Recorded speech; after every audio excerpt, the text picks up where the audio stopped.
Hello, welcome back to my channel. তো আজ আমরা যে ক্লাসটা করতে চলেছি সেটা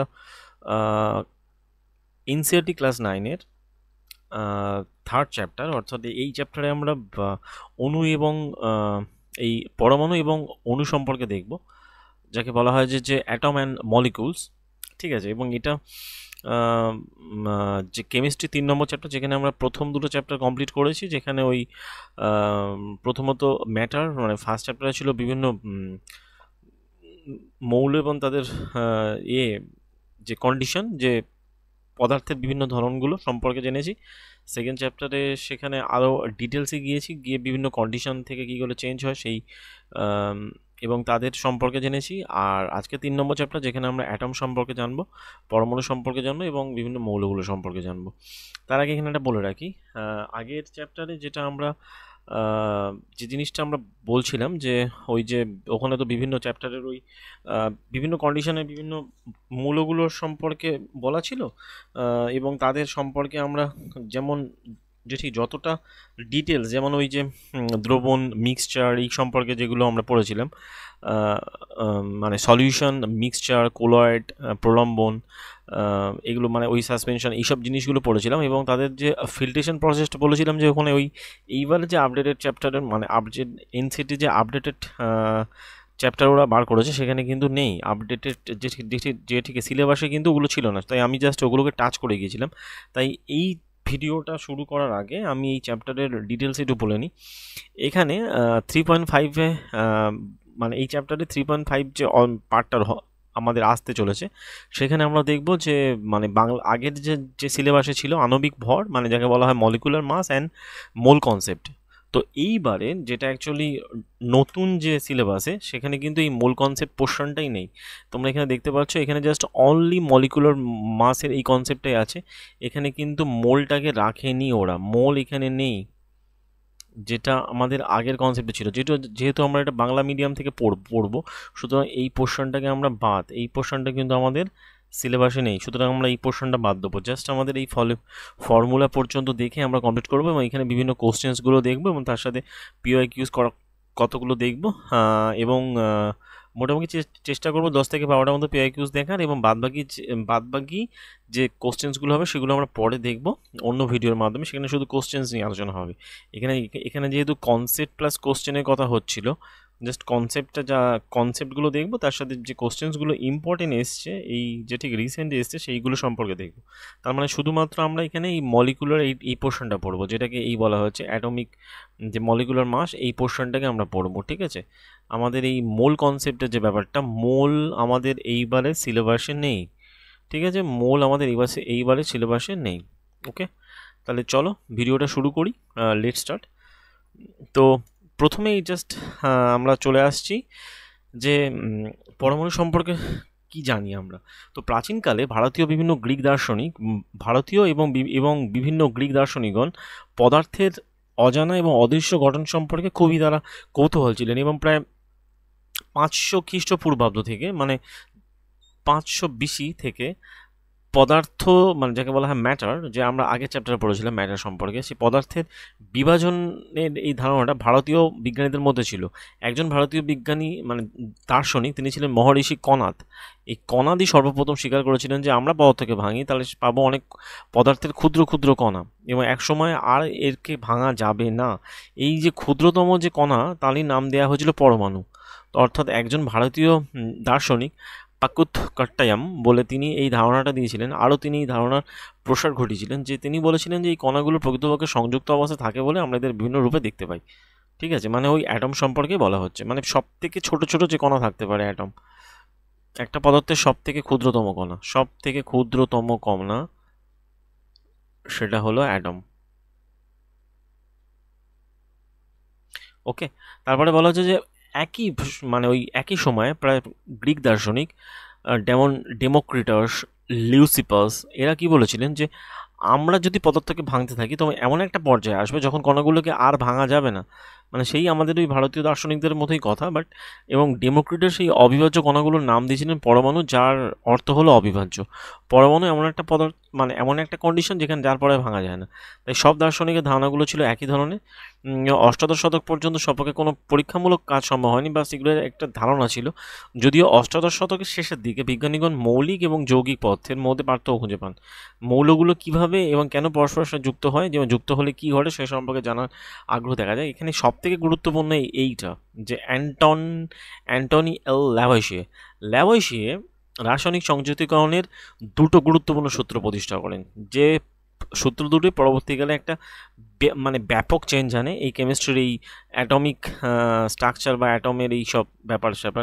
কারণ এই 3 নম্বর চ্যাপ্টারে শুধু আমরা অ্যাটম সম্পর্কে জানবো এবং মলিকুলগুলো জানবো। পরের চ্যাপ্টারে আমরা অ্যাটমিক স্ট্রাকচার দেখবো, যেটা সব থেকে ইম্পর্টেন্ট, ঠিক আছে? তো তাহলে চলো যে এই অ্যান্টনি এল ল্যাভয়েশিয়ে, তো তিনি এই রাসায়নিক সংযুতিকরণের দুটো গুরুত্বপূর্ণ সূত্র আবিষ্কার করেছিলেন। সেই সূত্রগুলো কি?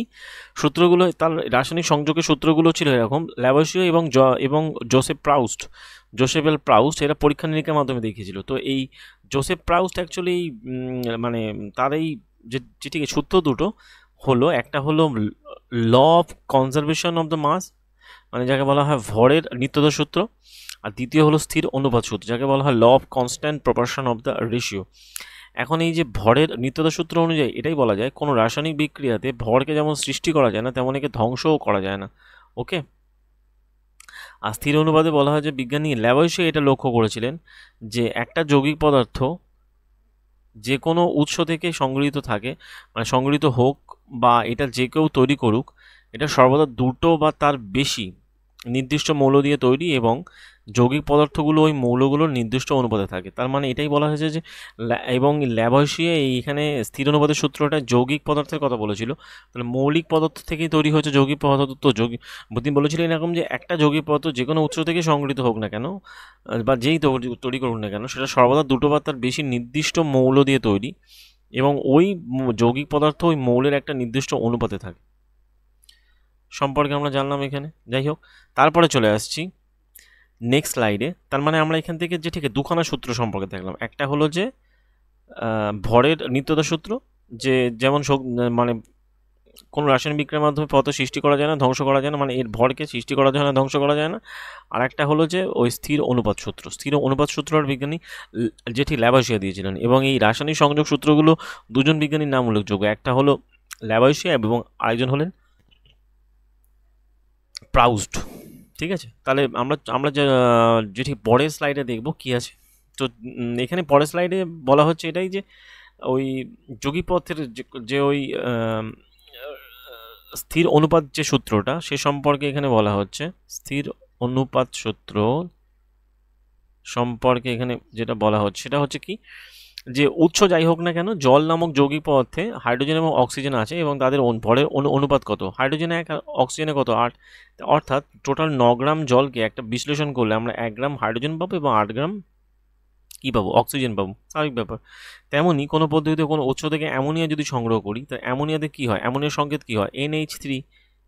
তাহলে NH3তে কী থাকে? হাইড্রোজেন আর নাইট্রোজেন।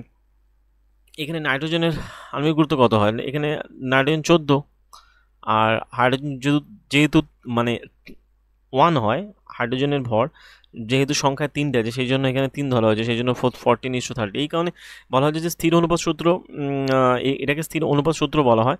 তো বিজ্ঞানী প্রাউস্ট এইটা দিয়ে ডাইরেক্ট কোশ্চেন এসেছিল। বিজ্ঞানী প্রাউস্ট এই সূত্রটাকে বিবৃত করেছিলেন। তিনি বলেছিলেন যে একটা রাসায়নিক পদার্থে মৌলগুলো সর্বদা ভরের নির্দিষ্ট অনুপাতে উপস্থিত থাকে। সেই জন্য এই প্রাউস্টের এই কনসেপ্টটা, এটা ইম্পর্টেন্ট, এবং এটা দিয়ে ডাইরেক্ট কোশ্চেন এসেছিল 2018 WBA-তে, RRB গ্রুপ ডিতে এসেছিলো, আবার ALP টেকনিশিয়ানও এসেছিলো। ঠিক আছে, তো পরবর্তীকালে বিজ্ঞানী তাহলে কি বললাম, যে এই স্থির অনুপাতের সূত্রটা নির্দিষ্ট অনুপাত সূত্র নামে পরিচিত, যাকে অ্যাকচুয়ালি ওই প্রাউস্ট বিবৃত করেছিলেন, যে রাসায়নিক পদার্থের মৌলগুলো সর্বদা ভরের নির্দিষ্ট অনুপাতে থাকে। ওকে। আর এখানে বলা হচ্ছে পরবর্তীকালে বিজ্ঞানীগণ এই সূত্রগুলোকে সঠিকভাবে ব্যাখ্যা করতে সমস্যার সম্মুখীন হয়। তো বিজ্ঞানী ডাল্টন, এই ডাল্টনের কথাই সবথেকে ইম্পর্টেন্ট এখানে। ডাল্টন কী করেছিলেন? পদার্থের প্রকৃতি নিয়ে একটা প্রাথমিক ধারণা দিয়েছিলেন, এবং ডাল্টনই সর্বপ্রথম বিজ্ঞানী যিনি পদার্থের বিভাজ্যতার ধারণাকে কাজে লাগান, এবং এর আগে পর্যন্ত কোনো বিজ্ঞানী এই তত্ত্ব দেননি। তো তাই গ্রিকদের দেওয়া অ্যাটম শব্দটি পরমাণু নামে অভিহিত হয় এবং পরবর্তীকালে যে পরমাণু পদার্থের ক্ষুদ্রতম কণা সেটা সূত্রগুলি রাসায়নিক সংযোগ সূত্রের মাধ্যমে প্রকাশ করা যায়। তো এই ডাল্টন তার এই পারমাণবিক ডাল্টনের পরমাণু তত্ত্বের মাধ্যমে আমরা জানতে পারি। তো সেক্ষেত্রে আমরা দেখব যেটি পরের স্লাইডে, যে ডাল্টন কে ছিলেন এবং কি। তো ডাল্টনের ডাল্টন পরমাণুবাদের ভরের নিত্যতা সূত্র এবং স্থির অনুপাতের সূত্র, যেটা অ্যাকচুয়ালি ছিল প্রাউস্ট বলেছিল ভরের নিত্যতা স্থির অনুপাতের সূত্র, ব্যাখ্যা দিতে সমর্থ হন। তো ডাল্টন ডিটেলস গিয়ে লাভ নেই। তো ডাল্টন মোটামুটি পরমাণু তত্ত্ব প্রকাশ করেছিলেন, এই সালটা মনে রাখা যায় যে 1808 সালে তিনি তার পরমাণু তত্ত্ব প্রকাশ করেন, যা পদার্থ সম্পর্কিত ধারণাকে সম্পূর্ণ একটা নতুন ডিরেকশন দিয়েছিল। ডাল্টনের যে পরমাণুবাদ অনুযায়ী সকল পদার্থ, সেটা মৌলিক, যৌগিক যা অথবা মিশ্র যাই হোক না কেন, সেটা পরমাণু দিয়ে তৈরি, ঠিক আছে, পরমাণু নামক একটা ক্ষুদ্র ক্ষুদ্র কণা দিয়ে তৈরি, ঠিক আছে। এবং তাই ডাল্টনের পরমাণুবাদ সম্পর্কে আমরা দেখব। প্রথমে বলা হচ্ছে ডাল্টনের পরমাণুবাদের প্রথম পয়েন্ট হলো এটাই, সকল পদার্থই পরমাণু নামক ক্ষুদ্র ক্ষুদ্র কণা দিয়ে তৈরি, ওকে, এবং যারা রাসায়নিক বিক্রিয়ায় অংশগ্রহণ করে। তার মানে প্রত্যেকটা পরমাণু, যে কোনো পদার্থে উপস্থিত পরমাণু রাসায়নিক বিক্রিয়ায় অংশগ্রহণ করে। পরমাণুগুলো অবিভাজ্য, এদেরকে ভাঙা যায় না, এবং যাদের রাসায়নিক বিক্রিয়া সৃষ্টি করা অথবা ধ্বংস করা যায় না। তার মানে হয়ে গেল সেকেন্ড পয়েন্ট। 3 নম্বর পয়েন্টে বলা হচ্ছে, থার্ড পয়েন্টে, মৌলিক পদার্থের সকল পরমাণুর ভর এবং রাসায়নিক ধর্ম প্রায় একই রকম হয়ে থাকে। মৌলিক পদার্থের সকল পদার্থের পরমাণুর ভর এবং রাসায়নিক ধর্ম একই রকম হয়ে থাকে। বিভিন্ন মৌলিক পদার্থের পরমাণুর ভর এবং রাসায়নিক ধর্ম ভিন্ন ভিন্ন হয়। তাহলে একই পদার্থের পরমাণুর ভর এবং ধর্ম যেমন একই হয়, তেমন ভিন্ন ভিন্ন মৌলিক পদার্থের ক্ষেত্রে বিভিন্ন হয়। পরমাণুগুলো ক্ষুদ্র পূর্ণ সংখ্যার সরল অনুপাতে যুক্ত হয় এবং একটা যৌগ গঠন করে। তাহলে এরা ক্ষুদ্র অনুপাতে সরল অনুপাতে যুক্ত হয়ে এরা যৌগ গঠন করে। একটা নির্দিষ্ট যৌগে উপস্থিত পরমাণুগুলোর সংখ্যা এবং তাদের প্রকৃতি প্রায় নির্দিষ্ট থাকে। হয়ে গেল। তার মানে 6টা পয়েন্ট আমরা জানলাম এখান থেকে, কি যে প্রথমত সকল পদার্থ একটা অত্যন্ত ক্ষুদ্র ক্ষুদ্র কণা দিয়ে তৈরি, যারা রাসায়নিক বিক্রিয়ায় অংশগ্রহণ করে, এবং পরমাণুগুলো অবিভাজ্য, এটা রাসায়নিক বিক্রিয়ার সময় সৃষ্টি ধ্বংস করা যায় না। 3 নম্বর পয়েন্টে বলা সকল পরমাণু ভর এবং রাসায়নিক ধর্ম প্রায় একই রকম হয়ে থাকে। 4 নম্বর পয়েন্টে বলা হচ্ছে পরমাণু ভর এবং রাসায়নিক ধর্ম যেটি বিভিন্ন পদার্থের ক্ষেত্রে বিভিন্ন রকম হয়, আর পরমাণু ক্ষুদ্র ক্ষুদ্র পূর্ণ সংখ্যা সরল অনুপাতে যুক্ত হয়। এই সরল অনুপাতের এই যে ব্যাপারটা, এটা যেহেতু বিজ্ঞানী প্রাউস্ট বলেছিল, এটারই ডাইরেক্ট কোশ্চেন আছে। আমি যখন কোশ্চেনগুলো দেখবো তখন আমরা দেখব। আর এবং নির্দিষ্ট যৌগে উপস্থিত পরমাণুগুলোর সংখ্যা এবং তাদের প্রকৃতি থাকে নির্দিষ্ট। তো পরবর্তী অধ্যায় কি, যে পরমাণু আরও অনেক ক্ষুদ্র ক্ষুদ্র কণা সমন্বয়ে গঠিত, পরবর্তী অধ্যায়ে আমরা জানবো। যাই হোক, তাহলে চলো দেখি কি বলছে। যে এখানে বলা হচ্ছে যে পরমাণু কি, তো সে সম্পর্কে আগে জানার জন্য সেটা আমরা দেখব যে পরমাণু হচ্ছে কি বলা হয়, what is an atom. Atom কি? অ্যাটম কিছুই না, যে একজন রাজমিস্ত্রিকে দেয়াল এবং দেয়াল থেকে অনেকগুলো কক্ষ নিয়ে যেমন অট্টালিকা তৈরি করতে দেখা যায়, তেমনই বলা হচ্ছে যে ওই পদার্থের গঠনগত নির্মাণকেই বলা হয় পরমাণু, ঠিক আছে। এখন এই পরমাণু কত বড় বা কত কি আকার হয়ে থাকে? পরমাণু খুবই ক্ষুদ্র হয়ে থাকে, একটা পরমাণু খুবই ক্ষুদ্র হয়, এবং পরমাণু আমরা তুলনা করতে পারি এমন কিছু থেকে যা আমরা ভাবতে পারি না তার থেকেও ক্ষুদ্র। অর্থাৎ লক্ষ লক্ষ স্তূপীকৃত হয়ে তারা স্তর গঠন করে, এবং এরা বড় জোর কাগজের পাতার মতো পুরু হতে পারে হার্ডলি। তাই এদের পরিমাণটা মাপা হয় 10 বলতে হবে যে 1 মিটার 10⁹, মানে 1 ন্যানোমিটার। এই ন্যানোমিটারের মাপ হয়ে থাকে, 1 ন্যানোমিটারের মাপ হয়ে থাকে 10⁻⁹ মিটার পর্যন্ত, ওকে। আবার যদি আমরা অ্যাংস্ট্রমে যদি আমরা দেখি তখন হয়ে থাকে 1 অ্যাংস্ট্রমের মাপ হয়ে থাকে 10⁻⁻10 মিটার পর্যন্ত, ওকে। অর্থাৎ পরমাণু যাকে বলা হচ্ছে যে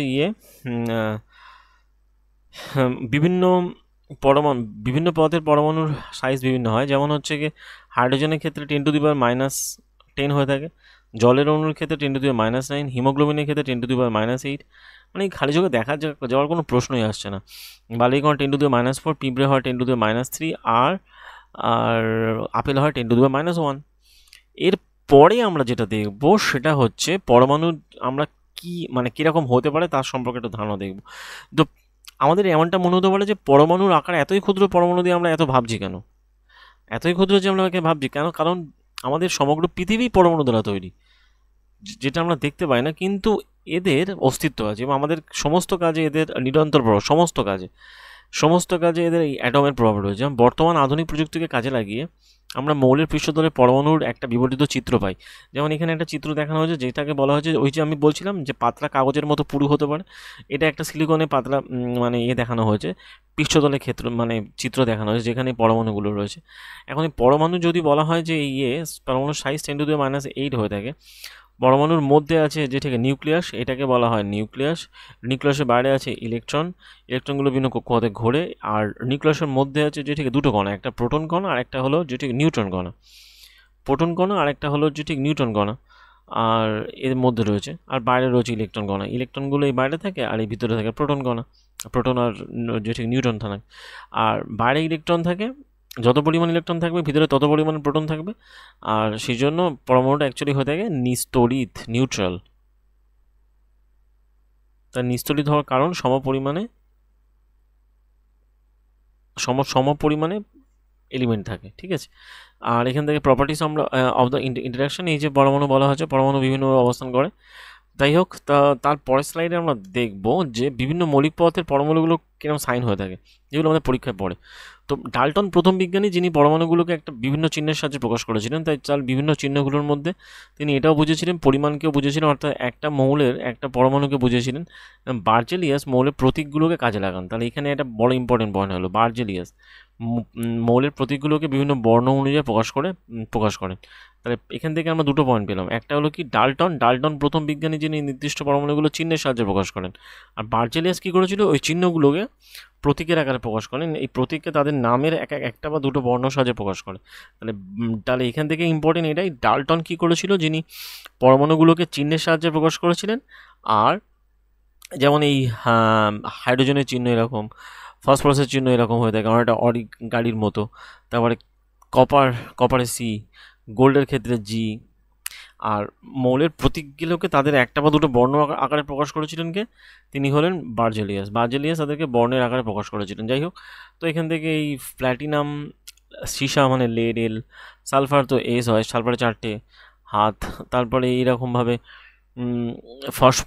অক্সিজেন ও, লোহার আয়রন, রূপা, তারপরে হচ্ছে পারদ মার্কারি, এইগুলো এরকমভাবে প্রকাশ করা যায়। তারপরে চলে আসছে, বলা হয় যে শুরুর দিকে মৌলগুলোকে সর্বপ্রথম যে জায়গায় পাওয়া যেত তাদের নাম অনুযায়ী নাম দেওয়া হতো। যেমন হচ্ছে গিয়ে কপার পাওয়া যেত কোথায়, সাইপ্রাসের নাম যেত, সেখান থেকে নাম হয়েছে কপারে। আবার যেমন বলা হচ্ছে গোল্ড এদের নির্দিষ্টতাই মৌলের কিছু নামের অনুযায়ী বর্ণ থাকে। যেমন হচ্ছে গিয়ে গোল্ড নামকরণ হচ্ছে ইংরেজি শব্দ হলুদ, ইয়েলো থেকে এসছে। যেমন ইউপ্যাক বলে যে সংস্থা আছে, তারা অ্যাকচুয়ালি আন্তর্জাতিক সংস্থা, যার ফুল ফর্ম হলো international union of the pure and applied chemistry. এটা অনেক সময় পরীক্ষায় পড়ে, ঠিক আছে, এই অ্যাক্রোনিমটা মনে রাখা দরকার। তো এরা কি করে, যে আন্তর্জাতিক বিজ্ঞান সংস্থা যারা মৌলিক যারা যে কোনো মৌলের নাম, তাদের চিহ্ন, যাদের একক থাকে স্থির করে থাকে, ঠিক আছে। তো সেক্ষেত্রে বেশিরভাগ মৌলের চিহ্ন তাদের ইংরাজি নামের প্রথম দুটো বর্ণ অক্ষর দ্বারা প্রকাশ করা হয়, যেটা অ্যাকচুয়ালি কে করেছিল, বার্জেলিয়াস।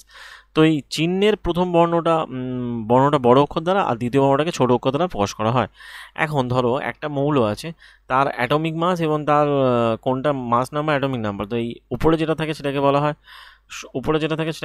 মাস নাম্বার, আর অ্যাটমিক নাম্বার থাকে তলায়। অ্যাটমিক নাম্বার কি দিয়ে তৈরি হয়, প্রোটন দিয়ে তৈরি হয়, অনলি প্রোটন। আর যেটা মাস নাম্বার হয় সেটা প্রোটন আর নিউট্রন দিয়ে তৈরি হয়, প্রোটন প্লাস নিউট্রন দিয়ে তৈরি হয়। এগুলো আমরা অ্যাটমিক স্ট্রাকচার যখন পড়বো তখন আমরা দেখব, বাট আগে আমি বলে রাখছি। যাই হোক, যেমন ধরো যে হাইড্রোজেনের সংকেত কি হয়, এইচ। অ্যালুমিনিয়ামের সংকেত কি হয়, এল। এটা অ্যাকচুয়ালি প্রথম অক্ষরটা বড় হাতের, তারপর একটা ছোটো হাতের হবে। এই যেমন এখানে বলা আছে, চিহ্নের সাহায্যে প্রকাশ করা হচ্ছে। তো অনেক সময় কোশ্চেনে দেবে, দিয়ে বলবে এর মধ্যে কোনটা ভুল বা কোনটা ঠিক লেখো। কোবাল্টের প্রথম অক্ষরটা বড় হাতের, তারপরে একটা ছোটো হাতের হবে, কিন্তু দুটোই বড় হাতের নয়।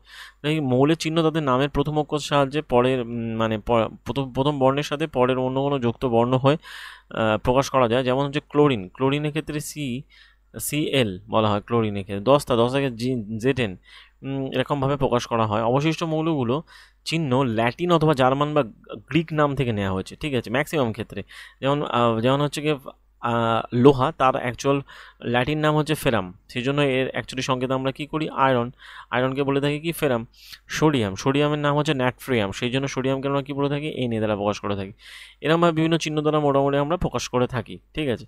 তাই রাসায়নিক চিহ্ন রয়েছে এমন মৌলগুলোকে চিহ্নের সাহায্যে বারবার ব্যবহারের মাধ্যমে আমরা জাস্ট জানতে পারি। যাই হোক, এখান থেকে আমরা কী কী দেখলাম, এখান থেকে যেগুলো দেখলাম সেগুলোর নামকরণটা কীভাবে এসছে, মানে প্রথম অক্ষরটা অ্যাকচুয়ালি বড় হাতের হবে, তারপরটা ছোটো হাতের হবে, দুটো কখনো বড় হাতের হবে না, ঠিক আছে।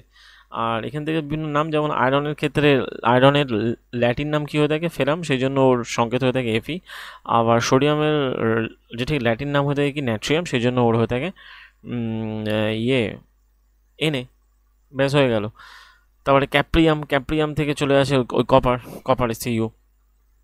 যাই হোক, তারপরে চলে আসছি আমরা পরের স্লাইডে অ্যাটমিক মাস সম্পর্কে জানবো। অ্যাটমিক মাস কিছুই না, ডাল্টনের পরমাণুবাদের সবচেয়ে উল্লেখযোগ্য যে বিষয়টা ছিল সেটা ছিল পারমাণবিক ভর। এখন এখান থেকে কোশ্চেন আসতে পারে, ডাল্টনের পরমাণুবাদ থেকে আমরা কোনটা সম্পর্কে সব থেকে বেশি জানতে পারি, অ্যাটমিক মাস, অ্যাটমিক ওয়েট, আরও এদিক ওদিক কোশ্চেন। তো যেমন তা বলা যেতে পারে পারমাণবিক ভর সমঝে। তাই পারমাণবিক ভরটা কি, পারমাণবিক ভর হচ্ছে প্রত্যেক মৌলের একটা নিজস্ব কিছু পারমাণবিক ভর হয়, যেমন যাকে বলা হয় যে, যেমন আমাদের প্রত্যেকের যেমন যে ঠিক নিজস্ব কিছু না কিছু ক্যারেক্টার রয়েছে, তেমন ওই প্রত্যেকটা মৌলের কিছু না কিছু পারমাণবিক ভর আছে। প্রত্যেক মৌলের নিজস্ব বৈশিষ্ট্যপূর্ণ পারমাণবিক ভর আছে এবং স্থির অনুপাত সূত্রের সাহায্যে, ওই যেটা অ্যাকচুয়ালি প্রাউস্ট করেছিল, এই স্থির অনুপাত সূত্র যেটা করেছিল প্রাউস্ট। তো এরভাবে ব্যাখ্যা দেওয়া হয়েছিল যে বিজ্ঞানীরা যে বলেছিলেন যে পরমাণুর পারমাণবিক ভর নির্ণয় তৎপর হয়েছিলেন। সেক্ষেত্রে আলাদা আলাদা কোনো মৌলের ভর নির্ণয় করা তুলনামূলকভাবে কঠিন কাজ ছিল। তাই রাসায়নিক সংযোগ সূত্রগুলো এবং গঠিত যৌগ ব্যবহার করে আপেক্ষিক পারমাণবিক ভরটাকে বার করা হয়। তার মানে পারমাণবিক ভর বার করতে আপেক্ষিক ভরটাকে বার করা হয়। সেক্ষেত্রে যেমন মনে করা হয় যে কার্বন মনোক্সাইড ধরো একটা যৌগ আছে, যদি একে আমরা কার্বন এবং অক্সিজেন নিয়ে এটা যদি গঠিত, পরীক্ষা করে দেখা যাচ্ছে 3 গ্রাম কার্বন এবং 4 গ্রাম অক্সিজেনের সাথে যুক্ত হয়ে কার্বন মনোক্সাইড যদি আমরা গঠন করে থাকি, তাহলে দেখব কি অন্যভাবে বললে কার্বনের 4/3 গুণ ভরের অক্সিজেনের সাথে যদি আমরা পারমাণবিক ভর এককে লেখা হয়, মানে জাস্ট কি বলা হচ্ছে 3 গ্রাম কার্বন আর 4 গ্রাম অক্সিজেন রয়েছে, মানে এটাকে ধরে নেওয়া যাক যে 3 গ্রাম বলে দেখা যায় 3 গ্রাম কার্বন 4 গ্রাম অক্সিজেনের সাথে যুক্ত কার্বন মনোক্সাইড গঠন করে, ঠিক আছে। অর্থাৎ অন্যভাবে বললে কার্বন তার ভরের 4/3 গুণ অক্সিজেনের সাথে যুক্ত হতে পারে। তার মানে এখান থেকে এইটুকুনি কিন্তু ইম্পর্টেন্ট হলো, মানে কীভাবে এটা যুক্ত হচ্ছে এটা অ্যাকচুয়ালি পরীক্ষা করে দেখা গেছে 3 গ্রাম কার্বন হলে তবে সেটা 4 গ্রাম অক্সিজেনের সাথে যুক্ত হবে, হয়ে সেটা তৈরি করতে পারে কার্বন মনোক্সাইড। তেমনই আমরা পারমাণবিক ভরকে এককে প্রকাশ করি, তাকে বলা হয় AMU, যেটাকে আমরা ইউনাইটেড মাস দ্বারা প্রকাশ করি, যে ঠিক ছোটো হাতের ইউ দ্বারা প্রকাশ করে থাকি, একে বলা ইউনিফাইড মাস। তাহলে অনেক সময় কোশ্চেনে দেবে যে ইউপ্যাক নাম অনুযায়ী ইউর মান কি, ইউর ফুল ফর্ম কি, কে বলা ইউনিফাইড মাস। যেমন যদি বলা হয় পটাশিয়ামকে আমরা কী দিয়ে প্রকাশ করি, পটাশিয়ামকে আমরা প্রকাশ করে থাকি চিহ্ন দিয়ে, সেটা হচ্ছে কি ক্যালিয়াম। পটাশিয়ামের ল্যাটিন নাম হচ্ছে ক্যালিয়াম, তো এটা একটা স্বতন্ত্র নাম। এখন কার্বন পরমাণুর ভরের সমান ধরে নিই যদি, তো কার্বনের একটা পরমাণু ভরকে 1 mu ধরি, আর অক্সিজেনের পরমাণু ভরকে যদি 1.3 দিয়ে ধরি, তবে এই সংখ্যাগুলো পূর্ণ সংখ্যা বা যত সংখ্যা পূর্ণ সংখ্যা কাছাকাছি এলে আমাদের সুবিধা হয়। সেক্ষেত্রে আমরা কি করে থাকি, এই 1.3 দিয়ে বিভিন্ন মৌলের পারমাণবিক ভর একক নির্ণয় করতে গিয়ে প্রাথমিক বিজ্ঞানীরা প্রকৃতিতে প্রাপ্ত অক্সিজেনের একটা পরমাণু ভরের 1/16 অংশকে একক হিসেবে গ্রহণ করেছিলেন, ঠিক আছে। তারপরে চলে আসছি আমরা যে কয়েকটা মৌলের চিহ্ন এবং তাদের ভরগুলো সম্পর্কে, মানে জাস্ট চিহ্নগুলো। অ্যালুমিনিয়ামে কী হয়ে থাকে, অ্যালুমিনিয়ামে Al, আর্গনের ক্ষেত্রে Ar, এগুলো তো তোমরা জানোই। যাই হোক, জাস্ট একবার দেখিয়ে দিলাম স্লাইডের মাধ্যমে। বেরিয়ামে Ba, বোরনের বি, ব্রোমিনের Br, ক্যালসিয়ামে Ca, তারপরে কার্বনের C, ক্লোরিনের Cl, কোবাল্টের CO, বড় হাতে ছোটো হাতে, প্রথমে বড় তারপরে হবে ছোটো হাতে, কপারের Cu, ফ্লোরিনের F, গোল্ডের Au, অরিয়াম, হাইড্রোজেনের H, আয়োডিনের I, আয়রনের Fe, লেডের Pb, ম্যাগনেসিয়ামের Mg, নিয়নের Ne, আবার নাইট্রোজেনের NO, অক্সিজেনের O, পটাশিয়ামের K, সিলিকার Si, সিলভারের Ag, সোডিয়ামের Na, সালফারের S, ইউরেনিয়ামের U, জিঙ্কের Zn। যাই হোক, তার পরের স্লাইডে যাই। পরের স্লাইডে দেখবো যে কি, পরের স্লাইডে হচ্ছে এরকম দুটো কারণের জন্য এই ব্যাপারগুলো প্রাসঙ্গিক আমরা বলে থাকি, এই কারণে যে অধিক সংখ্যক মৌলের সাথে অক্সিজেন যেহেতু বিক্রিয়া করে যৌগ গঠন করে, তাই পারমাণবিক ভর একটা ব্যবহার, মানে পারমাণবিক ভর এই এককটা ব্যবহার করলে অধিক সংখ্যক মৌলের পারমাণবিক ভর মানটা পূর্ণ সংখ্যায় পাওয়া যায়। মানে পারমাণবিক ভরের যাই মান হবে না কেন সেটা কিন্তু পূর্ণ সংখ্যায় হবে, সেটা ওই ফ্র্যাকশানে এরকম হবে না, ঠিক আছে। এই 1961 সালে পারমাণবিক ভর নির্ণয়ের জন্য কার্বনের আইসোটোপ একটা রয়েছে, যেটা অ্যাকচুয়ালি হলো কার্বন 12 আইসোটোপ। সেই আইসোটোপের পরমাণুর ভরকে আমরা একক হিসেবে ভর হিসেবে গ্রহণ করা হয়। তাহলে অনেক সময় কোশ্চেন আসতে পারে কত সালে এটা কার্বনের আইসোটোপকে গ্রহণ করা হয়েছে, বা কোন মানে পরমাণু ভরকে সার্বজনীন হিসেবে বা ইউনিভার্সাল হিসেবে ধরা হয়। তো এক পারমাণবিক ভর একক হলো এক ভর একক, যা কার্বন-12 একটা পরমাণুর প্রকৃত ভরের 1/12 সমান। তাই সব মৌলের আপেক্ষিক পারমাণবিক ভর একটা কার্বন-12 পরমাণুর প্রকৃত ভরের সাপেক্ষে নির্ণয় করা হয়ে থাকে। তার মানে যাই হোক না কেন, তাকে ওই কার্বনের যে প্রাকৃতিক যে একটা মানে এক পারমাণবিক ভর, কোনো পদার্থে এক পারমাণবিক ভর বলতে এটাই বোঝায় যে কার্বন-12 একটা পরমাণুতে যতগুলো যা ভর তার 1/12 তার 1/12 সমান। এটার আমরা যদি ব্যাখ্যা এরমভাবে দিই যে অনুরূপভাবে এই যে বলছি আমরা যেটা, যেমন ধরো একটা কার্বন-12 পরমাণুর ওর আইসোটোপটা কার্বন-12, তার পরমাণুতে যা ভর তার 1/12 তুলনায় অন্য কোনো মৌলের পরমাণু যা ভর পাওয়া যায়, গড় ভর পাওয়া যায়, সেটাকেই সংজ্ঞায়িত করা আপেক্ষিক পারমাণবিক ভর হিসাবে। কারণ যেহেতু আমরা ওখানে প্রথমেই বললাম কোনো পদার্থের আপেক্ষিক পারমাণবিক ভরকেই আমরা পারমাণবিক ভর হিসাবে গণনা করে থাকি। সেক্ষেত্রে কয়েকটা মৌলের আপেক্ষিক পারমাণবিক ভরের মান, হাইড্রোজেনের ক্ষেত্রে কত হবে 1, কার্বনের কত হবে 12। কার্বনের অ্যাকচুয়ালি এই মাস নাম্বারটা থেকে যেহেতু উপরে থাকে, ওই যে বললাম অ্যাটমিক নাম্বারটা থাকে নিচে। অ্যাটমিক নাম্বার মানে শুধুমাত্র অনলি প্রোটন সংখ্যাকে বোঝায়, যতগুলো প্রোটন আছে, ঠিক আছে। মাস নাম্বার যখন হচ্ছে তখন অ্যাকচুয়ালি কী বোঝায়, তখন হচ্ছে কি প্রোটন প্লাস নিউট্রন, ঠিক আছে। যেমন এই কার্বন-12 যদি বলা হয়, কার্বনের মাস অ্যাটমিক নাম্বার কত, অ্যাটমিক নাম্বার মানে পারমাণবিক সংখ্যা 6, আর এর মাস নাম্বার 12, তার মানে এর প্রোটন সংখ্যা 6 এবং নিউট্রন সংখ্যাও 6। তাহলে প্রোটন সংখ্যা 6 মানে এর ইলেকট্রন সংখ্যাও 6। যা বলেছিলাম যে প্রোটন ইলেকট্রনের মানটা সবসময় সমান হয়, যখনই এদিক ওদিক প্লাস মাইনাস হবে তখন এদের মধ্যে ডিসব্যালেন্স দেখা যাবে। যাই হোক, নাইট্রোজেনের পারমাণবিক ভর কত হয়ে থাকে, নাইট্রোজেনের 14, অক্সিজেনের পারমাণবিক ভর কত 16, তার মানে অক্সিজেনের প্রোটন সংখ্যা 8, বাকি 8টা হলো নিউট্রন। সোডিয়ামের ক্ষেত্রে হয়ে থাকে 23, ম্যাগনেসিয়ামে হয়ে থাকে 24, সালফারে হয়ে থাকে 32, ক্লোরিনে হয়ে থাকে 35.5 এবং ক্যালসিয়ামের হয়ে থাকে 40। তো সেক্ষেত্রে কী হলো, আমরা এখান থেকে কতগুলো মান জানলাম, যতগুলো জানলাম এগুলো ইম্পর্টেন্টের মধ্যে পড়ে। যাই হোক, তারপরে যেটা চলে আসছি সেটা হচ্ছে ইম্পর্টেন্ট একটা পয়েন্টের মধ্যে এটাই যে এটা তো আমরা অ্যাটমিক মাস সম্পর্কে জানলাম। যাই হোক, তারপরে চলে আসছে পরমাণুগুলো কী করে থাকে। তো বেশিরভাগ ক্ষেত্রে পরমাণুগুলো স্বাধীনভাবে থাকতে পারে না, ঠিক আছে। এরা অণু গঠন করে অথবা আয়ন গঠন করে থাকে। এই অণু বা আয়নগুলো একত্রিত হয়, ঠিক আছে। একত্রিত হয়ে এরা কী করে, একটা যৌগ গঠন করে। তাহলে কী বললাম, পরমাণুগুলো কখনো স্বাধীনভাবে থাকতে পারে না। এরা কারণ এরা নয় অণু গঠন করবে, নয় আয়ন গঠন করবে। অণু মানে মলিকিউল আর আয়ন মানে আয়ন তৈরি করবে।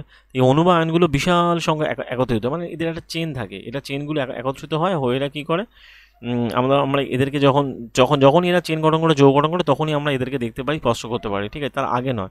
অ্যাটমকে আমরা খালি চোখে দেখতে পাবো না, একদমই দেখতে পাবো না, কখনো না। কারণ অ্যাটমের যে আকারই হয়ে থাকে তো 10⁻⁹ মিটার মতো হয়ে থাকে।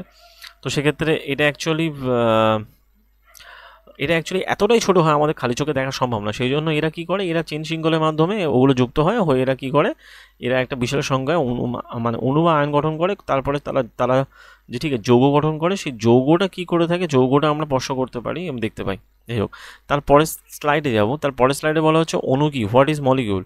মলিকিউল কি, মলিকিউল হচ্ছে বলা হয় সাধারণত একটা অণুতে দুটো বা তার বেশি সংখ্যা পরমাণু থাকে, মানে অনেকগুলো পরমাণু যুক্ত হয় হয়ে একটা অণু গঠন করে।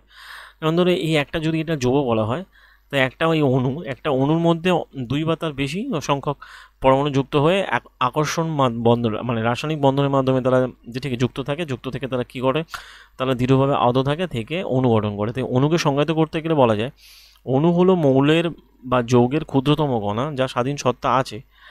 পরমাণুর কিন্তু স্বাধীন সত্তা নেই, ভালো করে বোঝো। জাস্ট যে কোনো পরমাণু বা অ্যাটমের স্বাধীন সত্তা নেই, কারণ অ্যাটম অণু বা আয়ন গঠন করে থাকে। অ্যাটম হয় অণু গঠন করবে, নয় কি গঠন করবে, আয়ন গঠন করবে, আয়ন। ওকে, তা এই অণু বা আয়নগুলো কি হয়, এরা চেনের মাধ্যমে যুক্ত হয়ে এরা মানে যৌগ গঠন করে থাকে, ঠিক আছে।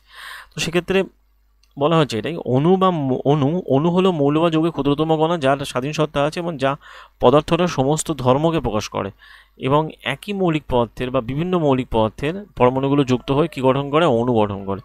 কখনো একই ধরনের মৌলিক পদার্থ অথবা ভিন্ন ধরনের মৌলিক পদার্থের পরমাণুগুলো যুক্ত হয় হয়ে কী গঠন করে, তারা অণু গঠন করে থাকে।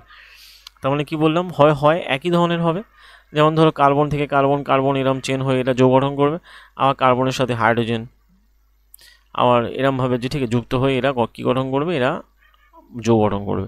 যখনই যৌগ গঠন হবে তখনই তারা তারা স্বাধীনভাবে থাকবে এবং তাদেরকে আমরা স্পর্শ করতে পারবো, দেখতে পারবো।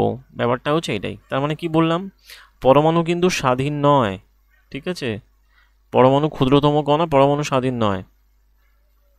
এরা কিন্তু মানে অণু বা আয়ন গঠন করে থাকতে পারে, ঠিক আছে? এখান থেকে আশা করি কনসেপ্ট তোমরা বুঝতে পেরেছো। যাই হোক, তার পরের স্লাইডে যাব। তার পরের স্লাইডে যেটা আমরা দেখবো সেটা হলো কি, যে বিভিন্ন ধরনের মলিকুল সম্পর্কে দেখব, মানে মৌলিক অণুগুলো। মৌলিক অণুগুলো বলতে কী বোঝায়, একই পদার্থের মৌলগুলো, মানে যত যে কার্বনের অণুগুলো যুক্ত হয়ে, কার্বনের পরমাণুগুলো যুক্ত হয়ে যে কার্বন তৈরি করেছে, কার্বনের যৌগ তৈরি করেছে, ঠিক আছে? এরকম তো মৌলিক পদার্থের সব অণু একই প্রকারের পরমাণু দিয়ে গঠিত হয়, তাকে বলা হয় মৌলিক। মৌলিক মানে কি? মৌলিক মানে হচ্ছে এলিমেন্টগুলো একদম বেসিক, ঠিক আছে? তো মৌলিক পদার্থে যেমন আর্গনের ক্ষেত্রে কি সব ধরনের পরমাণুই হলো এর আর্গন। হিলিয়ামের সব কটা পরমাণু হচ্ছে মানে হিলিয়ামে। তেমনি এরা যুক্ত হয়ে অণু গঠন করছে, ঠিক আছে? তার মানে অনেক পরমাণু যুক্ত হয়ে তৈরি করে অণু কিন্তু স্বাধীনভাবে থাকে, পরমাণু স্বাধীনভাবে থাকতে পারে না। অর্থাৎ এই যে হিলিয়াম আর্গন এরা কিন্তু অনেক পরমাণু দিয়ে তৈরি হয়। এই ঘটনাটা বেশিরভাগ ক্ষেত্রে কি হয়, অধাতুর ক্ষেত্রে ঘটে না। যেমন অক্সিজেনের একটা অণু দুটো পরমাণু দিয়ে তৈরি। অক্সিজেনের ক্ষেত্রে কি, অক্সিজেনের ক্ষেত্রে একটা অণু দুটো পরমাণু দিয়ে তৈরি, ঠিক আছে? যদি দুটোর পরিবর্তে তিনটে হয় তখন সেটা কি হবে, একত্রে যদি অণু গঠন করবে তবে তার আমরা নাম জানবো ওজন। তার মানে তার স্ট্রাকচার চেঞ্জ হয়ে যাচ্ছে। তাই অণু গঠন করার জন্য প্রয়োজনীয় পরমাণু সংখ্যা পদার্থটা পারমাণবিকতা বলে। যতগুলো মানে অ্যাটমোসিটি বলা যেতে পারে, বা অ্যাটমোসিটি কেন বলা হয়, অ্যাটমোসিটি মানে কি, যতগুলো পরমাণু যুক্ত হয়ে একটা অণু গঠন করছে তাকে বলা অ্যাটমোসিটি। তাহলে অক্সিজেনের অ্যাটমোসিটি কত হবে, 2। ঠিক আছে। অক্সিজেনের সেই জন্য বলা হচ্ছে দ্বিপরমাণু। যেমন যদি বলা হয় ওজনে তাহলে কী হবে, ওজন হচ্ছে 3 পরমাণু। আর্গন কি হচ্ছে, একই ধরনের আর্গন সিঙ্গেল। আর্গন হিলিয়াম এরা সব সিঙ্গেল থাকে। এরা কি করে, এরা একই ধরনের মানে একই ধরনের অণুগুলো, একই ধরনের পরমাণুগুলো এটা যুক্ত হয়ে যাওয়ার ক্রমে এরা ওই চেন তৈরি করছে। আর্গন এরা মুক্ত অবস্থায় থাকে, আর্গনের পরমাণু শুধুমাত্র আর্গন দিয়ে তৈরি। অক্সিজেনে একটা অণু যার দুটো পরমাণু আছে, একটা অণুর মধ্যে দুটো অক্সিজেন পরমাণু আছে। এর একটার মধ্যে একটাই আছে, একটা পরমাণুর মধ্যে একটা অক্সিজেন পরমাণু আছে। মানে এই একটা আর্গন পরমাণু বা হিলিয়াম পরমাণু আছে। যাই হোক, তাহলে এখান থেকে আমরা পারমাণবিকতা সম্পর্কে জানলাম। ধাতুগুলো এবং অন্যান্য মৌলগুলো যেমন কার্বনের গঠন সরল নয়, তারা বিশাল সংখ্যায় অসংখ্য পরমাণু আবদ্ধ হয়ে গঠিত হয়, যারা ধাতু নয়। ধাতুগুলো এবং অন্যান্য কিছু মৌল, এরা কি করে, এদের তো মানে যেমন কার্বনের গঠন সরল না, তাই এরা কি করে, এরা বিশাল সংখ্যায় আবদ্ধ হয়ে এরা যৌগ গঠন করে। এবং কিছু অধাতুর পারমাণবিকতা দেখানো হচ্ছে, যেমন এখান থেকে আর্গন 1 পরমাণু, হিলিয়াম 1 পরমাণু, অক্সিজেন 2 পরমাণু, হাইড্রোজেন 2 পরমাণু। হাইড্রোজেনের অণুর মধ্যে 2টো হাইড্রোজেন পরমাণু থাকে, নাইট্রোজেন 2 পরমাণু, ক্লোরিন 2 পরমাণু। ফসফরাস কিন্তু 4 পরমাণু, ফসফরাসের অণুর মধ্যে 4টে পরমাণু থাকে ফসফরাস। সালফার কিন্তু বহু পরমাণু, সালফার কিন্তু মাল্টি। তা সালফারের মধ্যে মানে অনেক ধরনের সালফারের পরমাণু থেকে তারা বহু পরমাণু গঠন করে। এখন এই তিনটে কিন্তু খুব পড়ে, এই তিনটে খুব পড়ে, ক্লোরিন পড়ে, ফসফরাস পড়ে, আর পরে কি সালফার পড়ে। ওকে, যাই হোক, তারপরের স্লাইডে যাব। তারপরের স্লাইডে বলা যৌগিক অণু কিছুই না, মৌলিক যেমন একই ধরনের পদার্থ গঠিত, যৌগিক অণু বিভিন্ন ধরনের পদার্থ গঠিত। তো বিভিন্ন মৌলিক পদার্থ যেমন হচ্ছে কি বিভিন্ন মৌলের পরমাণু নির্দিষ্ট অনুপাতে যুক্ত হয়, পরস্পরের সাথে যুক্ত হয়ে যৌগিক অণু গঠন করে। যেমন যৌগিক অণুগুলোর মধ্যে কী রয়েছে, জলের মধ্যে কী আছে, হাইড্রোজেন অক্সিজেন। কী অনুপাতে থাকে, এটা থাকে 1:8 অনুপাতে। অ্যামোনিয়ার মধ্যে নাইট্রোজেন হাইড্রোজেন কী অনুপাতে থাকে, 14:3 অনুপাতে থাকে। তো এইগুলো যেমন হচ্ছে অ্যামোনিয়ার সংকেত কী হয়ে থাকে, অ্যামোনিয়ার সংকেত থেকে NH3, যে ঠিক আছে। জলের সংকেত কী হয়ে থাকে, জলের সংকেত হয়ে থাকে H2O। এবং কার্বন ডাই অক্সাইডের সংকেত কী হয়ে থাকে, CO2। কার্বন এবং অক্সিজেন কত অনুপাতে থাকে, 3:8। যেমন কার্বন মনোক্সাইডে কার্বন অক্সিজেন কত থাকে, 3:4। তো তেমনইভাবে এখানে দেখানো হয়েছে, যেমন এই হাইড্রোজেনের ক্ষেত্রে এটা দ্বিপরমাণু, অক্সিজেন দ্বিপরমাণু, নাইট্রোজেন দ্বিপরমাণু, ক্লোরিন দ্বিপরমাণু, কার্বন ডাইঅক্সাইড 3টে, 2টো অক্সিজেন 1টা পরমাণু, 1টা কার্বন, NO2 নাইট্রোজেন ডাইঅক্সাইড, 2টো অক্সিজেন 1টা নাইট্রোজেন। এবং জলের ক্ষেত্রে কি হচ্ছে, জলের ক্ষেত্রে স্ট্রাকচার কি হচ্ছে, H2O। H2ওর ক্ষেত্রে এর অনুপাতে থাকে 1:8 অনুপাতে থাকে, যেহেতু অক্সিজেনের পারমাণবিকতা, তার মানে এরমভাবে অক্সিজেন যেহেতু দ্বিপরমাণু হয়ে থাকে সেই জন্য। আর নাইট্রোজেন ডাইঅক্সাইড এও থাকে যথাক্রমে NO। যাই হোক, তার পরের স্লাইডে আমরা চলে যাই। তার মানে এখান থেকে আমরা মৌলিক অণু সম্পর্কে জানলাম, যৌগিক অণু সম্পর্কে জানলাম। তার পরের স্লাইডে দেখি কী আছে। পরের স্লাইডে বলা হচ্ছে আয়ন কি, what is an ion. What is an ion? Ion কিছুই নয়, আয়ন হচ্ছে কি ধাতু অধাতু সমন্বয়ে তৈরি এক ধরনের তড়িৎগ্রস্ত কণা। তড়িৎগ্রস্ত কণার জন্য এরা আয়ন বলা হয়। তড়িৎগ্রস্ত কণা আয়ন নামে পরিচিত, কেন আয়নগুলোকে আমরা একক আধানযুক্ত পরমাণু হতে পারে অথবা সামগ্রিকভাবে আধানযুক্ত পরমাণু হতে পারে। তার মানে আমরা পরমাণু সম্পর্কে যখন পড়ে আসছি, পরমাণুকে আমরা দুটো ভাগে ভাগ করলাম, একটা হলো যে অণু আর একটা হলো কি আয়ন। অণু আমাদের হয়ে গেছে, তারপরে আমরা আয়ন এখন পড়ছি, ঠিক আছে। তো এই আয়নগুলো কীভাবে থাকে, আয়নগুলো একক আধানযুক্ত হতে পারে, আবার সামগ্রিক আধানযুক্ত পরমাণু হতে পারে। একক আধানযুক্ত হতে পারে, আবার অনেকগুলো আধানযুক্ত হতে পারে। তো একটা আয়ন ধনাত্মক অথবা ঋণাত্মক তড়িৎগ্রস্ত হতে পারে। এই ঋণাত্মক তড়িৎগ্রস্ত যে আয়নগুলো থাকে তাকে বলা হয় অ্যানায়ন, আর যারা ধনাত্মক তড়িৎগ্রস্ত হয় তাকে বলা হয় ক্যাটায়ন। যেমন যদি বলা যায় NaCl, NaCl এর ক্ষেত্রে কী হচ্ছে Na+Cl-। এই যে ঠিক আছে, দু ধরনের থাকছে এরা যুক্ত হয়ে। যেমন হচ্ছে ক্যালসিয়াম অক্সাইড, ক্যালসিয়াম অক্সাইডের ক্ষেত্রে কী হচ্ছে Ca2+, 2O2-, ঠিক আছে। যেমন হচ্ছে ম্যাগনেসিয়াম, যদি বলা হয় ম্যাগনেসিয়াম ক্লোরাইড MgCl2, MgCl2 ক্ষেত্রে কী হবে Mg2+, 2Cl-। এরকমভাবে আয়নগুলো বিভাজিত হয়ে থাকে। এখন এই আয়নগুলো মোটামুটি যেমন এখানে এক্সাম্পল হিসেবে বলা হচ্ছে NaCl, NaCl এর কথা কণাগুলো এই ধনাত্মক তড়িৎগ্রস্ত কণা সোডিয়াম আর ঋণাত্মক হচ্ছে ক্লোরিন। তেমনি পরমাণু পুঞ্জক সম্পর্কে, মানে পরমাণু পুঞ্জকে আমরা বহু পরমাণুক আয়ন বলে থাকি। তো এখানে আমরা ওই পরের চ্যাপ্টারে দেখবো। যাই হোক, তার আগে দেখে নিই কতগুলো আয়ন গঠনকারী যৌগ, যেমন ক্যালসিয়াম অক্সাইড। ক্যালসিয়াম অক্সিজেনের অনুপাত কত হয়, ক্যালসিয়াম থাকে 5, এটা অনেক সময় দিয়ে দেয়, ঠিক আছে। এই মানগুলো কিন্তু মনে রাখতে হবে। এই যে ছকের যে মানগুলো আমি বলে যাচ্ছি, এই যে ভরের অনুপাতগুলো, এগুলো কিন্তু ইম্পর্টেন্ট। যে যেটাকে দুটো ভাগে মানে এটা অ্যাকচুয়ালি ক্যালসিয়াম অক্সিজেন থাকে 5:2 অনুপাতে, ম্যাগনেসিয়াম সালফাইড থাকে 3:4 অনুপাতে, যেটা অনেকটা কার্বন মনোক্সাইডের মতো না। কার্বন মনোক্সাইডে যখন আমরা ওখানে পড়ছিলাম কার্বন স্লাইডে। তারপর চলে আসছে সোডিয়াম ক্লোরাইড, সোডিয়াম ক্লোরাইড থাকে অনুপাতে যখন 23 সোডিয়ামের মান কত 23, আর যেটি ক্লোরিন থাকে কত 35.5, ঠিক আছে। এরমভাবে মোটামুটি এরা থাকে। তো অ্যাকচুয়ালি এদের ভরের অনুপাতটা কিছুই না। যেমন অক্সিজেন, ক্যালসিয়াম কত হয়, ক্যালসিয়ামের নর্মাল পারমাণবিক ভর কত হয় 40, অক্সিজেন কত হয় 16, তাই 40 আর 16 অনুপাত করলে 5:2 হয়ে থাকে, এটা 3:4 এরকমভাবে হয়ে থাকে। যাই হোক, তার পরের স্লাইডে আমরা চলে যাই, যেখানে এটা সম্ভবত লাস্ট টপিক, এই কেমিক্যাল ফর্মুলা যে ব্যাপারটা, না এরপরে আরেকটা আছে মলিকুলার মাস। যাই হোক, রাসায়নিক সংকেত রাসায়নিক সংকেত একটা যৌগের সংযুক্তি বা সংকেতকে কীভাবে প্রকাশ করি তার কতগুলো রুলস আছে সে সম্পর্কে আমরা দেখবো। যদিও এই পোর্শন থেকে তেমন কোশ্চেন আসেনি, বাট কোশ্চেন আসতেই পারে, সুতরাং এগুলো ডিপেন্ড করে কার কার উপর সেটা আমরা সম্পর্কে দেখবো। তো বিভিন্ন যৌগের রাসায়নিক সংকেতগুলো সহজেই লেখা যায়। এটা আমাদের মৌলগুলো চিহ্ন এবং যোজন ক্ষমতা জানতে হয়। মানে একটা মৌলের যোজন ক্ষমতাকে তার যোজ্যতা বলা হয়, ঠিক আছে। যোজ্যতা মানে শেষ কক্ষী ইলেকট্রনটা, শেষ কক্ষী ইলেকট্রনকে বলা হয় যোজ্যতা। তো একটা রাসায়নিক যৌগ গঠনের জন্য একটা মৌলের পরমাণু কীভাবে আরেকটা মৌলের পরমাণুর সঙ্গে বা পরমাণু পুঞ্জের সাথে যুক্ত হবে সেটা তার যোজ্যতা দ্বারা ব্যবহৃত হয়। যেমন কোনো মৌলের একটা পরমাণুর যোজ্যতাকে মৌলটার হাত অথবা বাহু বলা হয়। সে ভাবতে পারে সে কীভাবে সে কী করবে, সে অন্য একটা মৌলের সাথে কী করে যুক্ত হবে কি হবে না সেটা ডিপেন্ড করে তার যোজ্যতার উপর। যেমন মানুষের কটা হাত থাকে, মানুষের থাকে যে ঠিক আছে 2টো হাত। এখন অক্টোপাসের থাকে কটা, অক্টোপাসের থাকে 8টা। তাই অক্টোপাসকে এমনভাবে কয়েকজন মানুষকে ধরতে হবে যাদের অক্টোপাসের 8টা হাত ও প্রত্যেক মানুষের 2টো হাত করে অবস্থায় থাকে।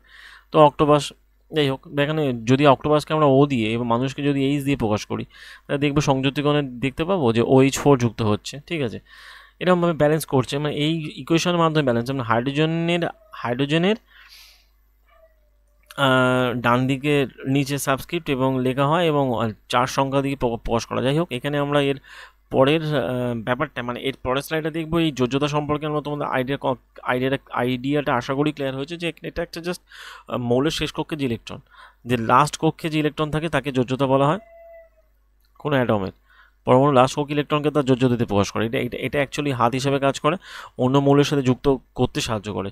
যোজ্যতা অনুযায়ী ইলেকট্রন দান করতে পারে, আবার ইলেকট্রন গ্রহণ করতে পারে, ঠিক আছে। এবং ওই দান এবং গ্রহণের উপর ডিপেন্ড করেই তাদের বন্ডিংটা হয়ে থাকে, ঠিক আছে। সেটা সম্পর্কে আমরা পরের স্লাইডে বা পরের চ্যাপ্টারে আরও ডিটেলসে যাবো যখন অ্যাটমিক স্ট্রাকচার পড়াবো। জাস্ট এগুলো জাস্ট আউটলাইনগুলোকে আমাদেরকে জেনে রাখতে হবে। যাই হোক, তারপরের কোশ্চেন পরের এটা দেখবো স্লাইড, যেখানে বলা হচ্ছে যে ধরো ধাতব মৌলগুলো আয়নগুলো কিছুগুলো, অধাতব মৌলের আয়ন আর পরমাণুগুলো। তো ধাতব মৌলের আয়নগুলোর মধ্যে কী হচ্ছে, সোডিয়াম, পটাশিয়াম, রূপা এবং তামা। এছাড়া কি এগুলো সবকটা সিঙ্গেল আয়ন হয়ে থাকে, একযোজি। আর দ্বিযোজিগুলোর মধ্যে magnesium, calcium, zinc, iron, copper, এগুলো হলো দ্বিযোজি আয়ন। এগুলো হলো দ্বিযোজি আয়ন, ওকে। এটা দ্বিযোজি। আর ত্রিযোজির মধ্যে কে হয়ে থাকে, অ্যালুমিনিয়াম, Al3+ আর Fe3+ হতে পারে। আয়রন কিন্তু একযোজীয় হয়, আয়রন দ্বিযোজীয় হয়, আমার আয়রন কিন্তু হচ্ছে একযোজীয় হতে পারে, ঠিক আছে। এবার চলে আসছে যে এই অধাতব মৌলগুলো, যেমন হচ্ছে hydrogen H+, hydride H-, chloride Cl-, bromide Br-, iodide I-। অক্সাইডের ক্ষেত্রে কী হয়ে থাকে, অক্সাইড হচ্ছে O2-, সালফাইড হচ্ছে H2-, এরকম হয়ে থাকে। যেমন নাইট্রাইটকে আমরা কী হিসেবে প্রকাশ করি, নাইট্রাইটকে N3- হিসেবে প্রকাশ করি। তো এইগুলো অধাতুর বিভিন্ন আয়নগুলো আমরা দেখলাম। এবং এবার চলে আসছে বহু পরমাণু, যেমন অ্যামোনিয়া কী হয়ে থাকে, NH4+, হাইড্রক্সাইড কী হয়ে থাকে, OH-, হাইড্রক্সাইড। নাইট্রেট কী হয়ে থাকে, NO3-, হাইড্রোজেন কার্বনেট HCO3-, কার্বনের CO3-2-, সালফাইড SO3-2-, সালফেট, এই সালফাইড আর সালফেট এইগুলো ইম্পর্টেন্ট। ইট হলে SO3-2-, আর এট হলে এটা ইট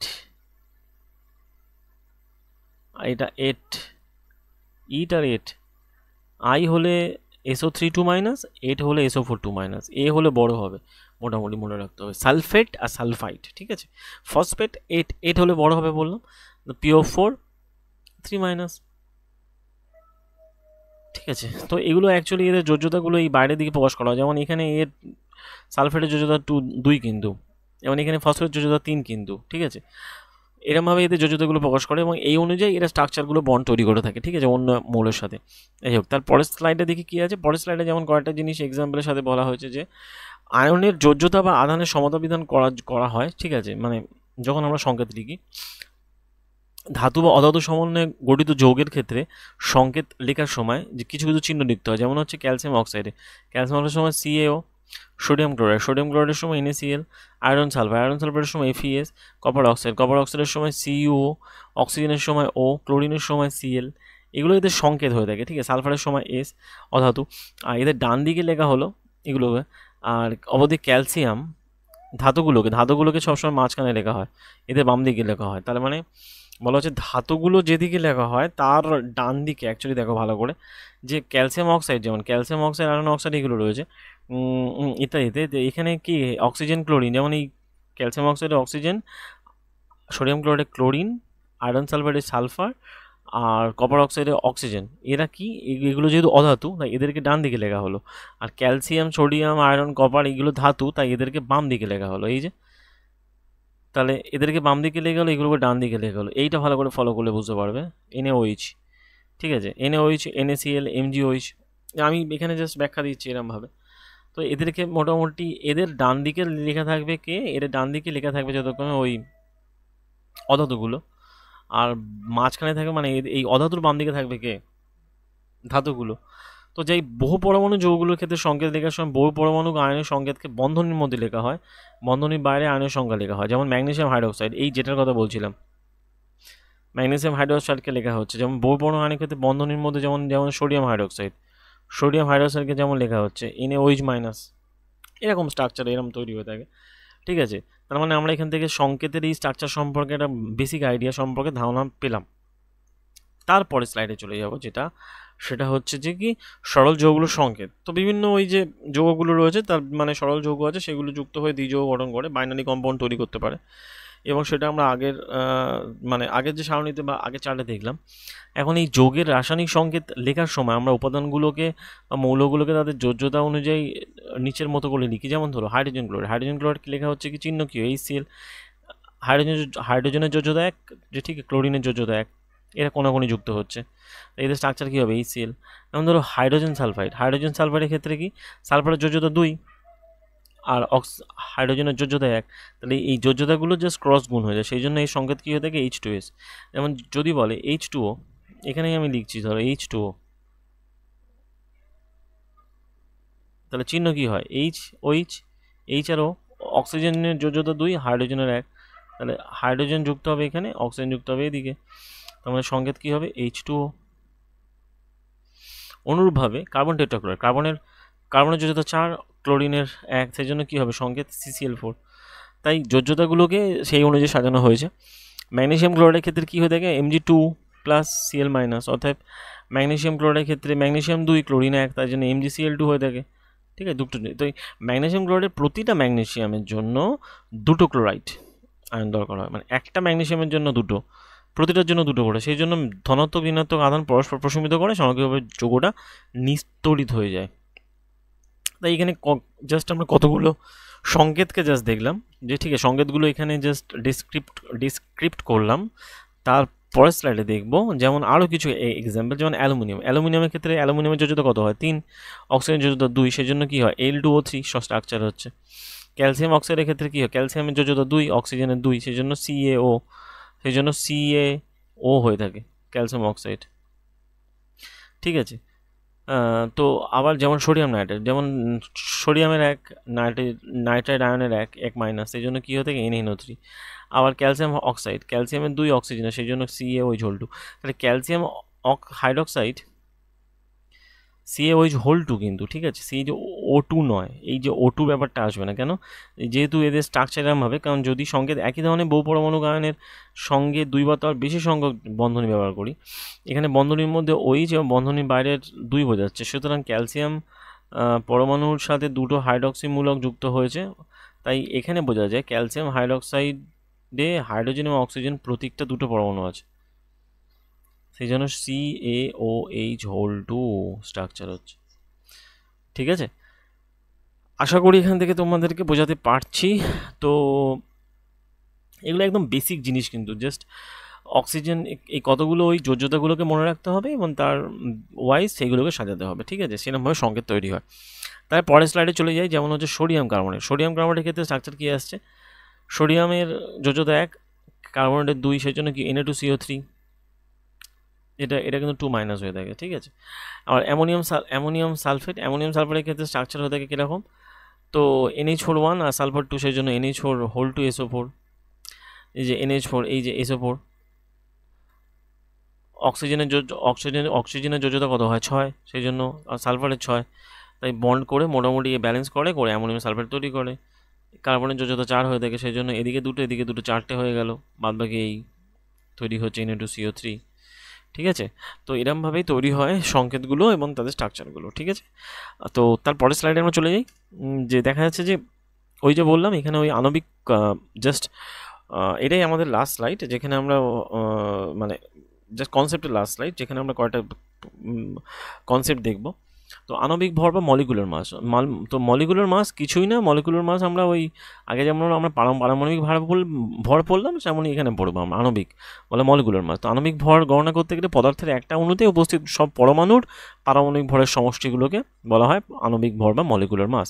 আগে যেমন আমরা অ্যাটমিক মাস পড়লাম, তখন এখানে আমরা পড়ছি মলিকুলার মাস। এবং কোনো অণুর আপেক্ষিক ভরকে আমরা ইউ অক্ষরে যেমন প্রকাশ করে থাকি, এটাকেও তাই। এই পদার্থের একটা অণুতে সব পরমাণু পারমাণবিক ভরের সমষ্টি হলো পদার্থের আণবিক ভর। ঠিক আছে, যেমন যদি বলা হয় জলের আণবিক ভর কত, হবে জলের হাইড্রোজেনের ক্ষেত্রে কত হয় 1U, অক্সিজেনের ক্ষেত্রে কত হয় 16, তাহলে অক্সিজেন আর হাইড্রোজেন যুক্ত কত হচ্ছে 18U। HNO3 ক্ষেত্রে কী হবে হাইড্রোজেন 1, নাইট্রোজেন কত হবে নাইট্রোজেন 14, অক্সিজেন কত অক্সিজেন 16, তাহলে কত হচ্ছে H1 হাইড্রোজেন HNO3 × 3 মানে 48 + 14 + 1, তার মানে কত হচ্ছে অ্যান্সার 62, ঠিক আছে 63U। তো সংকেত ভর একইভাবে ওই ইউনিট মাস প্রকাশ করা হচ্ছে কোনো যৌগের সংকেতে থাকা সমস্ত পরমাণুগুলো পারমাণবিক ভরের সমষ্টিকে আমরা সংকেত ভর সে প্রকাশ করি। ঠিক আছে, যেমন কোনো বলা হচ্ছে যে আণবিক ভরের মধ্যেই আমরা সংকেত ভর হলো একক নির্ণয় করতে পারি। শুধু পার্থক্য এটা যে সকল পদার্থের উপাদান দিয়ে আয়ন, তাদের ক্ষেত্রে আমরা মানে সকল পদার্থে উপাদান হিসেবে আয়ন থাকে, তাদের ক্ষেত্রে আমরা সংকেত ভর ব্যবহার করি। তাহলে সংখ্যক ভরটা আমরা কোথায় ব্যবহার করি? ফর্মুলা ইউনিট মাস, যাদের ক্ষেত্রে আয়ন উপস্থিত থাকে। যেমন ধরো সবটাই আয়ন থাকে, এখানে কিন্তু সবটা আয়ন নয়, সেই জন্য এখানে আমরা মলিকুলার মাস ব্যবহার করছি। আর ফর্মুলা ইউনিট মাসের ক্ষেত্রে কী হচ্ছে, যে সকল পদার্থের উপাদান হিসেবে আয়ন থাকে, যেমন ওই যে NaCl আয়ন আছে তো, Na+Cl-। তারপরে তোমার ধরো CaCl2 ক্ষেত্রে কী হচ্ছে, ক্যালসিয়াম কত হয় 40, আর Cl2 কত হয় 35.2, তার মানে কত হবে 111 U। এই কোশ্চেনটাই ডাইরেক্ট এসছে, এই কোশ্চেনটাই NaCl এর ক্ষেত্রে ডাইরেক্ট এই টাইপের কোশ্চেনই ডাইরেক্ট আসবে, এর থেকে শক্ত কিছু কোশ্চেন আসবে না। যদি আসে এরকমই কোশ্চেন আসবে বা এসেছে সেগুলো আমি দেখাবো তোমাদের। যাই হোক, তার পরের স্লাইডে কি দেখবো, তার পরের স্লাইডে কিছু কোশ্চেন দেখবো, যেগুলো জাস্ট আমি বাংলা ট্রান্সলেট করা হয়নি, এগুলো জাস্ট বাংলা ট্রান্সলেট করার মতো নয় কিছু, সেই জন্য করিনি। তো এখানে এগুলো টেকনিশিয়ান 3-তে এসছে আমাদের, এবং এলপিতে কিছু কোশ্চেন আছে সেগুলো দেখবো। আর এর পরের আমি এক্সট্রা ডিটেলস করে ভালো করে ভিডিওগুলো করবো। যাই হোক, which of the following not a subatomic particle, এবং সাবঅ্যাটমিক পার্টিকেল নয় কোনটা, যে প্রোটন, নিউট্রন, ইলেকট্রন সবগুলো হয়। তো তার মধ্যে সাবঅ্যাটমিক পার্টিকেল হবে কে, মলিকুল মানে কি বললাম আমরা, অণু সাবঅ্যাটমিক পার্টিকেল নয়। এর মধ্যে অ্যাটম সাবঅ্যাটমিক পার্টিকেল, অ্যাটমের মধ্যে অ্যাটমের পার্ট তো এইগুলো না, অ্যাটমের পার্ট এগুলো, প্রোটন, নিউট্রন, ইলেকট্রন। ওকে, আর এটা আরবির টেকনিশিয়ান এসছে 26/12-তে এসছে 2024-এ। যাই হোক, তার পরের স্লাইডে চলে যাই। পরের স্লাইডে কী আছে দেখবো। পরের স্লাইডে question, which of the following is a term as, বলা হয় নিউক্লিয়ন কাকে বলা হয়, প্রোটন এবং ইলেকট্রনের সমষ্টিকে বলা হয় নিউক্লিয়ন।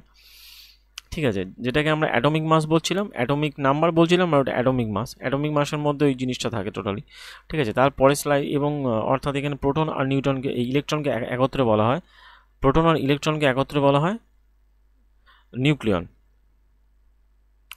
ঠিক আছে, তার পরের স্লাইডে চলে যাই। পরের স্লাইড, এটা অ্যাকচুয়ালি এসেছিল 24 তারিখ 24/12/2024 এসছে আরবি টেকনিশিয়ানে। তারপরের স্লাইডে হচ্ছে ডকুমেন্টে 3 নম্বর, বলা হয় 3 নম্বরে কী আছে, বলা হচ্ছে what is the calculated the mass of the oxygen, molecular mass. তো এর মলিকুলার মাস কত হয়ে থাকে, অক্সিজেনের মলিকুলার মাস হয়ে থাকে 32, কার্বনে কত হয়ে থাকে, কার্বনে 12 বা মানে 24। কেন হবে 24, কার্বনে অ্যাটমিক মাস কত, অ্যাটমিক মাস কত হয়ে থাকে 16 এর। তাহলে এর মলিকুলার মাস কী হবে, কেন এটা তো অক্সিজেন দুটো, তার মানে 16x2। এই হলো গল্প। ঠিক আছে, 16 হচ্ছে কি, 16 হচ্ছে এর অ্যাটমিক মাস। আমাদের তো জানতে চেয়েছে কোনটা, আমাদের জানতে চেয়েছে সেটা হচ্ছে কি যে মলিকুলার মাসের কথা। ঠিক আছে, আরবি টেকনিশিয়ান এসছে কবে, 26/12-তে এসছে। তার মানে কি, আশা করি এটা বোঝাতে পেরেছি যে অ্যাটম কি, তা থেকে চলে আসছে কি মানে বলা হয় যে মলিকিউল কি। ঠিক আছে, এই হোক, তারপরে কোশ্চেন চলে যাই পরের স্লাইডে হচ্ছে 4 নম্বরে কি বলা হচ্ছে যে which of the following is an example of ionic compound example কোনটা, টেবিল সল্ট বলতে কোনটা বোঝায়, NaCl, Na+Cl-, বাদ বাকি সব কটা কিন্তু নন আয়নিক, এরা কিন্তু কোনটা আয়নিক নয়। আরবি টেকনিশিয়ানে এসে ডকুমেন্ট 24/12-তে এসছে, 24/12/2024 এসেছে। ঠিক আছে, আশা করি বুঝতে পেরেছো। তারপরের স্লাইডে চলে যাই, what will be the atomicity of the oxygen and ফসফরাসের অ্যাটমিসিটি কী হয়ে থাকে, তখন আমরা ওই চার্টে বললাম, অক্সিজেন হচ্ছে কি ডাইঅ্যাটমিক হয়ে থাকে, আর ফসফরাস কী হয়ে থাকে টেট্রা অ্যাটমিক, ফসফরাস চারটে। সালফার কী হয়ে থাকে সালফার হয়ে থাকে মাল্টি অ্যাটমিক, মানে ওদের সংখ্যাটা অনেক, সালফার অ্যাকচুয়ালি অনেক কটা স্ট্রাকচার, সালফার অনেক কটা ইউনিট থাকে, সেই জন্য সালফার কী হয়ে থাকে, মাল্টি অ্যাটমিক হয়ে থাকে।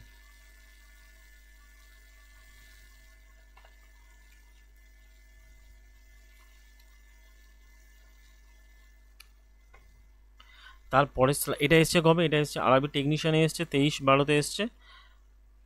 এর পরের স্লাইডে আমরা চলে যাব, যেখানে আমরা দেখব যে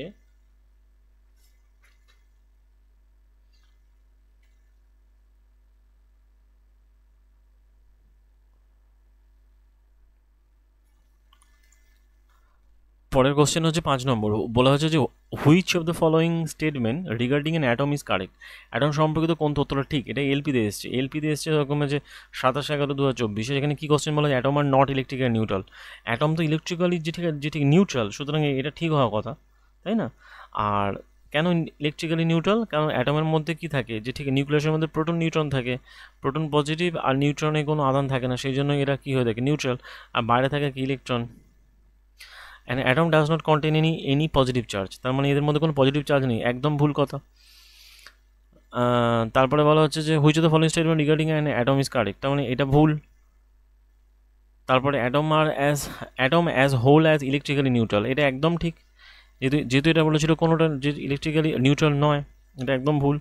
ইলেকট্রিক্যালি নিউট্রাল এটা ঠিক। তারপরে বলা হচ্ছে অ্যাটম আর পার্শিয়ালি ইলেকট্রিক্যালি নিউট্রাল, পার্শিয়ালি কোনো গল্প নয়, টোটালি ইলেকট্রিক্যালি যে ঠিক নিউট্রাল হয়ে থাকে। সুতরাং অপশনস কি হলো, অপশন হলো আমাদের 3 নম্বরটা।